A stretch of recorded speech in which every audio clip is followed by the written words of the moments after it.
Good afternoon and welcome to the presentation Ethiopian Bookbinding Variations in the Tradition. My name is Eliana Sasso. I am a doctoral researcher at the Center for the Study of Manuscript Cultures of the Universität Hamburg, and my doctoral project deals with Coptic bookbindings. But today I would like to put forward some observation on Ethiopian bookbinding, which derive from a previous study.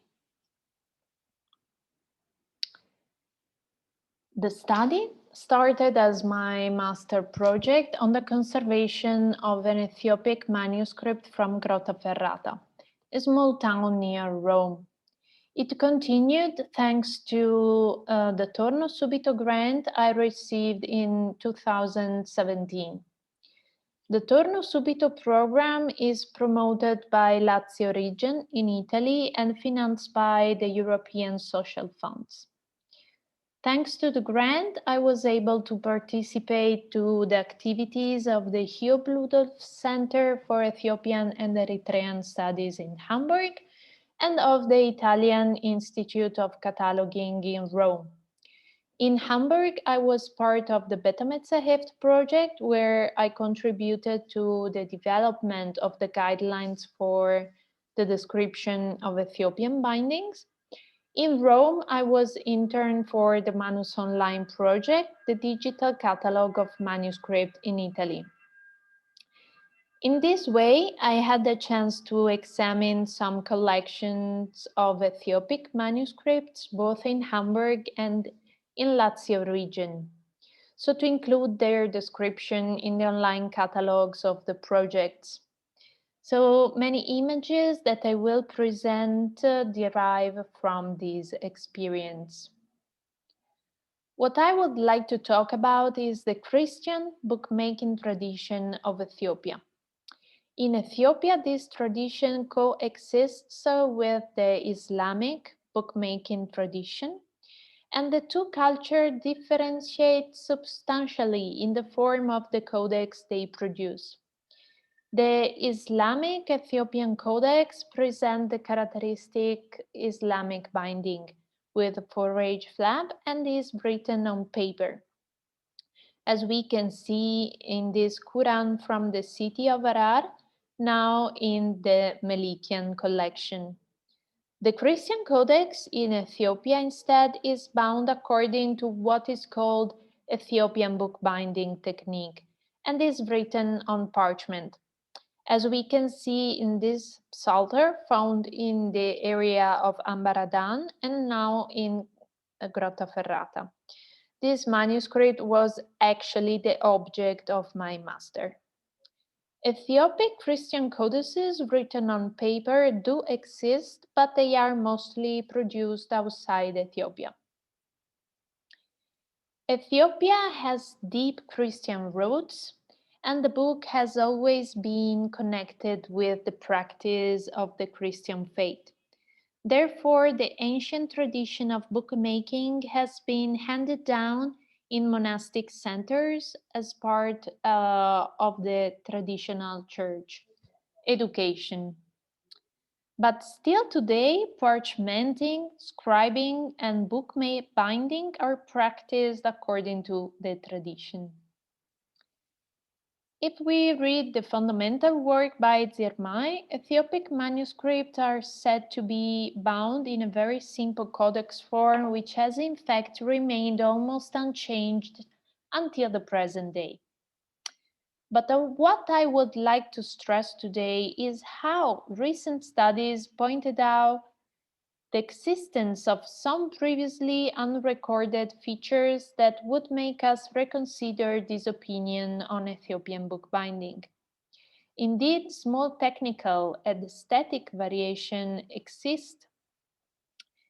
Here are the references to two of these studies, which both originate from the Ethiosphere project headed by Dr. Denis Nosnitsin of the Hiob Ludolf Center for Ethiopian and Eritrean Studies, which conducted fieldwork on manuscripts located in Ethiopian churches and monasteries.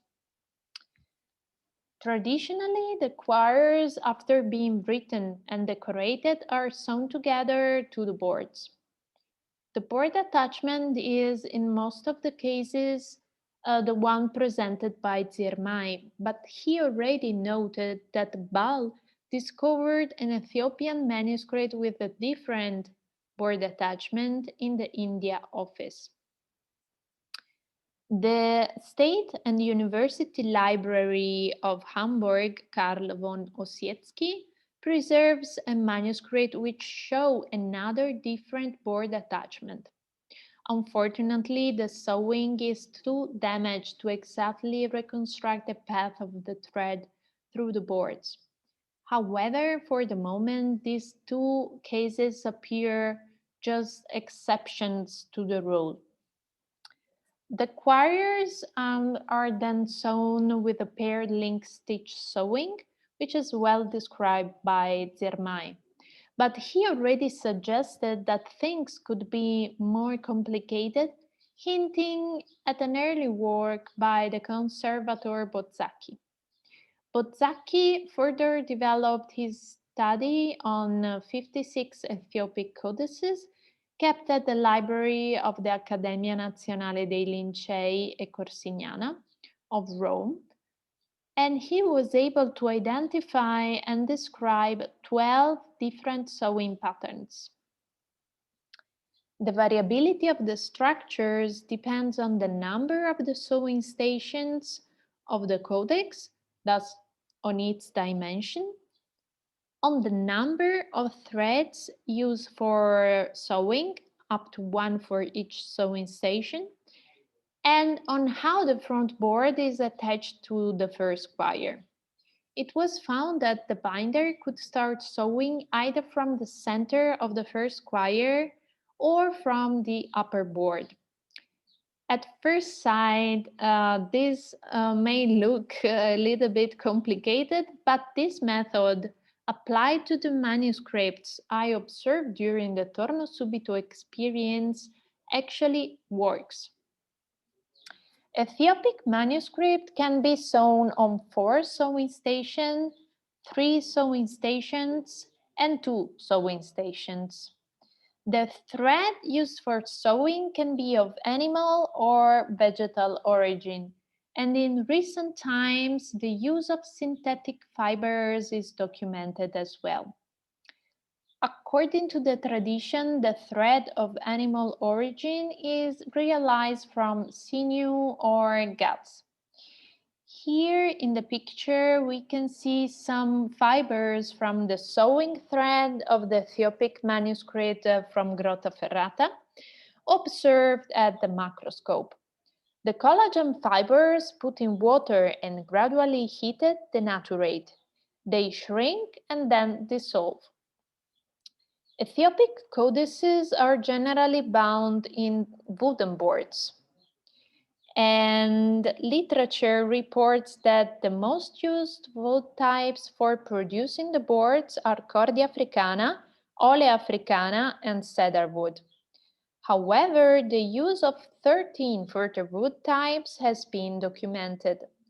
The use of different wood types is evident by naked eye, as we can see in these pictures from the Library of Hamburg. And from now on, when not specified, the images are taken from manuscript kept in this library. But for the exact identification of the species, an exam of a cross-section is necessary. Of course, this is a destructive analysis that can be hardly performed on manuscripts. But this exam applied to the boards of the manuscript from Grottaferrata permitted to confirm that the upper board is of Cordia africana wood, while the lower board is of ficus wood and was probably added later to replace the lost or damaged board. Interestingly enough, the recent aforementioned studies pointed out how, in some cases, the boards are made of stiff leather instead of wood. hinting perhaps at the need of using a less expensive material. Wooden boards can be left nude as in the previous examples or be covered with leather. Commonly, the cover extends over the entire boards, but in some cases it covers only the spine and the back edges of the boards. Both covered and uncovered codices can have a secondary cover of textile. The chemise is held in place by using pockets and can have a band of textile attached to the spine, which is long enough to cover the edges of the codex. As regards the turnings, their shape varies enormously in the ways in which they are trimmed or overlapped. They can form nice butt meters, lapped meters, sewn meters, but they can also be worked so to cover entirely the inner side of the board. Often an additional leather patch, that is a stripe of leather separated from the cover, can be pasted in the area between the turnings along the board's inner edge. Furthermore, textiles of varying quality can line the surface of the boards between the leather turnings. The quality of textile vary. It goes from coarse fabric to expensive high quality silk. A less common feature is the presence in this area of a niche carved out of the boards to hold a mirror or some such. The function of the mirror is still not clear. The cover is then often embellished with a blind tooled decoration using a variety of tools. The finishing tools are hand tools fitted with wooden handles and even handles made out of empty corn cob, as we can see here.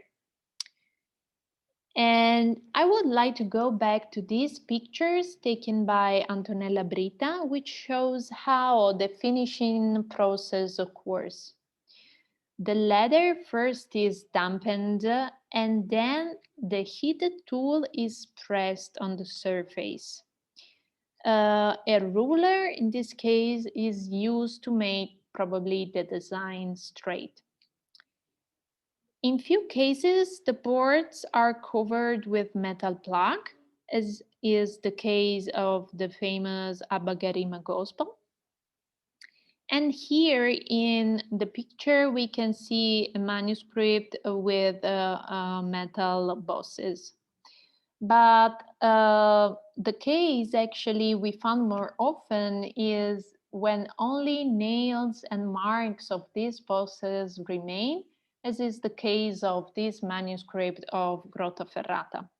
The same happens for fastening that today aren't anymore preserved, but holes and pins sometimes are preserved. Usually, endbands are made of slit-braided leather tongs and are added to the leather-covered codices in the way shown by Zermay. But a lesser common type, similar in the technique to a Coptic one, has been documented on two manuscripts with bare boards by Di Bella and Sarris. If we examine the spine of the books, we can notice the presence of rows of holes that can hint at the presence, at the former presence of endbands or tackets, where tackets are strips of parchment or leather used to hold together the leaves of a quire before they are sewn together.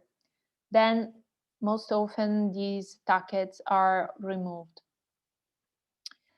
Ethiopic manuscript seems do not have a spine lining, but few cases were observed where a piece of parchment was folded around the text block and sewn with the first and the last square as a sort of spine lining. Eventually, Ethiopian manuscript can be kept in leather satchels used to hang them to the walls, as in the storage room here in the pictures, or to carry them around. Satchels can be made of one or two parts, one sliding into the other, and they can be coarse or beautifully decorated, as in the case of the satchel of the Ethiopic manuscript Orient of 410 from the Hamburg collection. In conclusion, I hope I succeed in highlighting that variation in Ethiopian bookbinding tradition exists. However, their correlation to the time and place of production, um, if exists, is still unknown. There are two main obstacles which hinder the study in the field.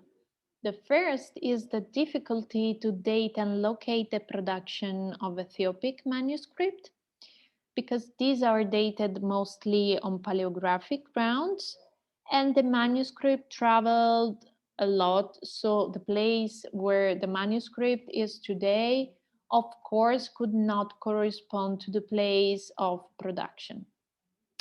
Second, and probably the biggest obstacle to the advancement of the study in the field, is the lack of data on Ethiopian bookbinding. Significant step forwards have been made by the Benta project, which provides bookbinding descriptions together with images of some Ethiopic manuscripts, complete of their bindings. But the descriptions are applied to a small number of manuscripts. Therefore, in order for the data to be effectively representative of the Ethiopian bookbinding tradition, they must be referred to a larger sample of manuscript. So I would like to conclude with the wish that more and more data and possibly digital images regarding Ethiopian bookbinding will appear in the future. Thank you for your attention. I'm really looking forward to your comments and questions. And here is the list of the sources I used in this PowerPoint.